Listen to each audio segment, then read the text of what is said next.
এটি 9 ইঞ্চি একটি রাবারের পাইপ। এটাকে এক নাক দিয়ে ঢুকিয়ে মুখ দিয়ে বার করা। এটার নাম সূত্রনেতি। আসলে আমাদের স্ক্রিপচারে সুতোর ব্যবহারের কথা বলা হয়েছে, কিন্তু এই ধরনের মেডিটেটিভ সুতো এখন আর দেখতে পাওয়া যায় না সেভাবে। তাই এই পাইপের ব্যবহার।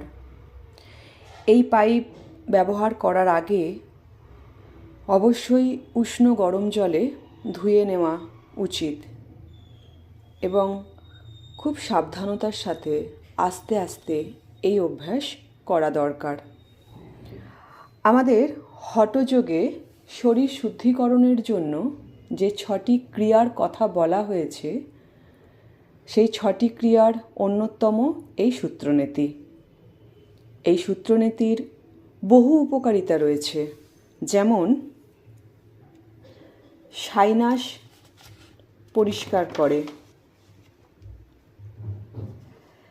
শ্লেষ্মা অপসারণ করে, অনুনাসিক পথ থেকে দূষণকারী এবং শ্লেষ্মা গ্রন্থিগুলিকে উদ্দীপিত করে, শ্বাসযন্ত্রের রোগ প্রতিরোধ করে, চোখ, নাক ও গলার অনেক ধরনের ব্যাধিতে উপশম করে, টনসিলের উপশমে সাহায্য করে, মুখের শ্বাস প্রশ্বাস কমায়।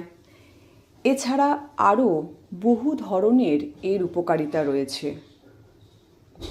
এটি একটি যৌগিক ক্রিয়া, তবে এই ক্রিয়া করার সময় অবশ্যই এক্সপার্টের সান্নিধ্যে করা দরকার।